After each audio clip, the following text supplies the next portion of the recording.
Salut les dingues de 125, toujours sur le salon du 2 roues à Douai. Aujourd'hui, on est sur le stand Benda.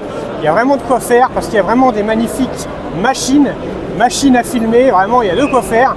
Et aujourd'hui, je vais vous faire la vidéo sur la nouvelle Benda Rock qui sort en 125 cm3 et également en 300 cm3. Mais on va vraiment s'attarder aujourd'hui sur la version 125 cm3. Allez, c'est parti. La Benda Rock 125 cm3, 5299 €. Voilà la bête. Elle est énormissime. Déjà, d'a priori, on peut constater sa fourche. Elle est juste gigantesque. Je crois que j'ai jamais vu une fourche aussi grosse sur une 125. Les fourreaux sont incroyablement gros. Le moteur est imposant.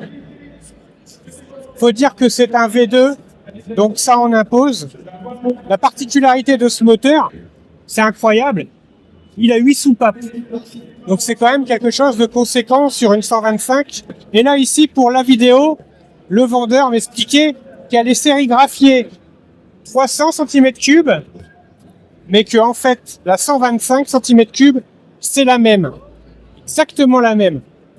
Donc en fait, qu'est-ce qu'on va y retrouver là-dessus? On va y retrouver des pneumatiques énormes. Rien qu'à l'avant, le pneumatique fait 130 mm de large.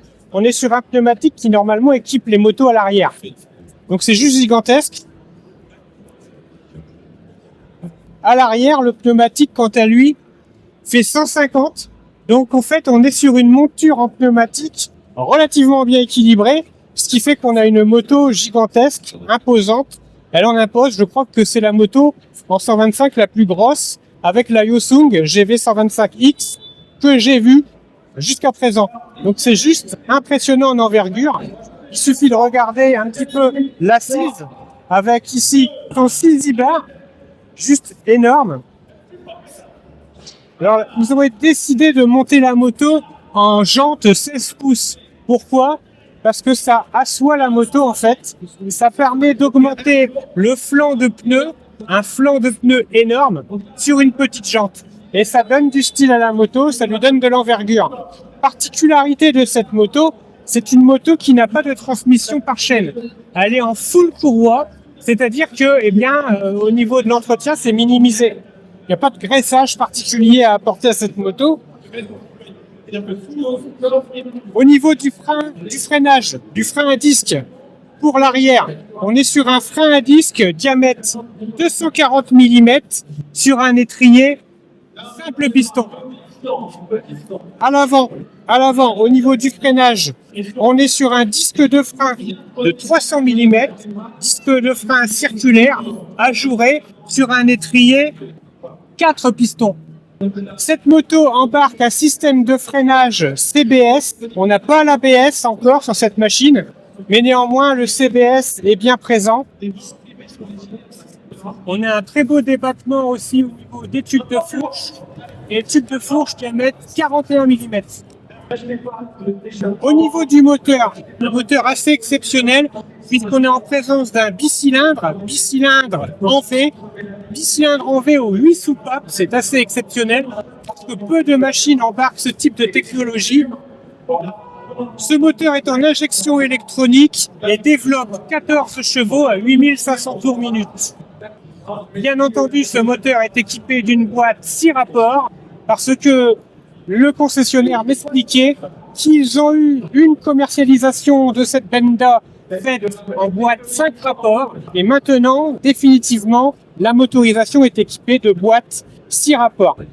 Ici à l'arrière, on y reçoit un petit support pour pouvoir y mettre par exemple un top case, un petit dosseret pour madame, un siège parfaitement bien étagé avec une sellerie, vraiment une belle finition de sellerie, mi-sky, mi-aspect Alcantara avec de belles surpiqûres.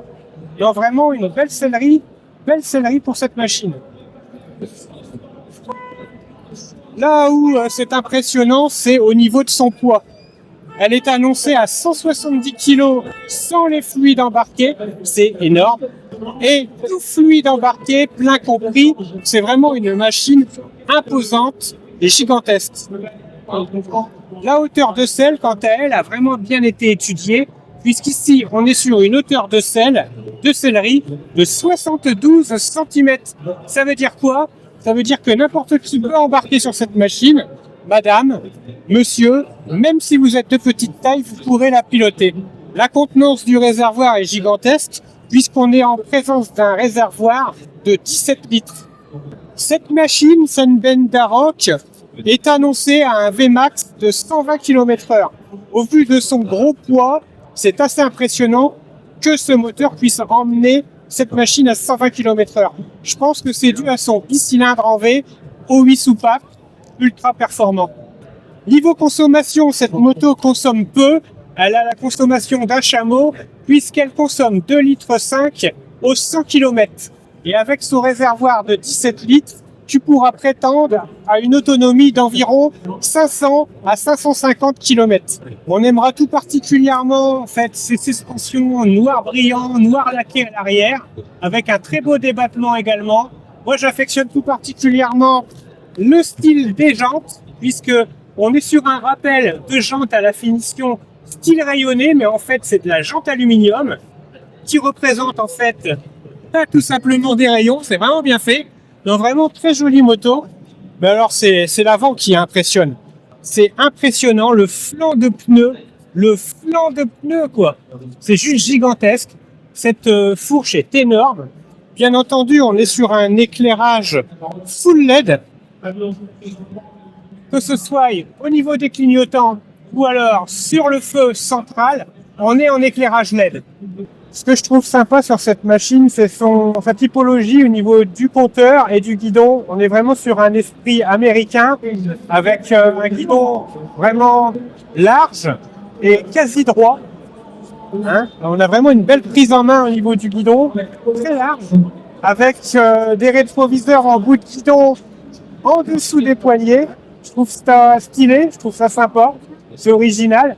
Puis le compteur central ici en son centre, c'est vraiment joli. Je pense que le compteur assure au niveau fonctionnalité, puisque sur la gauche, on peut observer qu'il y a des joysticks pour pouvoir slider à l'intérieur de celui-ci, certainement pour les différents trips et les différents modes. Et on voit que sur le pourtour, il y a toute une sérigraphie de LED qui ont certainement annoncé les niveaux d'huile moteur, les témoins d'ABS, etc. Ce qui est sympa sur la poignée à droite, c'est qu'on y retrouve tout au bon fonctionnement de la machine. Bouton coupe-circuit, les feux diurnes et le bouton start pour démarrer. À gauche, on y retrouve tout au bon fonctionnement également.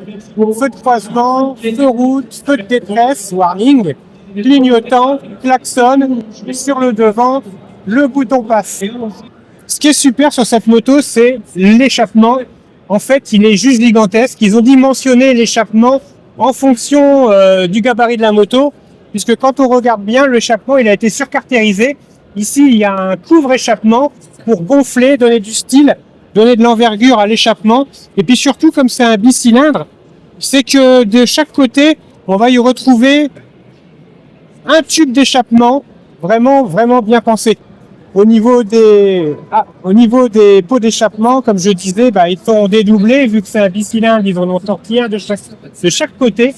Et c'est vraiment joli, je trouve que la finition, elle est vraiment réussie en inox comme ça, un peu, on va dire, avec une patine jaunie, superbe. Les garde-boue sont également très jolis, ils sont très proches du pneu, très proches du pneu, ils sont vraiment cossus, vraiment gros garde-boue. À l'arrière, c'est pareil, ils descendent très bas. Le propriétaire m'expliquait qu'avec ce système de dosseret, quand on est à un stop et que derrière nous il y a un camion, il ne voit pas forcément bien l'éclairage en fait rouge qui est ici. Donc, sachez que si vous mettez ça, il faudrait peut-être supprimer cet appui ici pour pouvoir libérer l'espace à une bonne visibilité du feu arrière. Mais bon, c'est du détail. Vraiment, c'est une très jolie machine. Benda, vraiment Benda, on fait fort.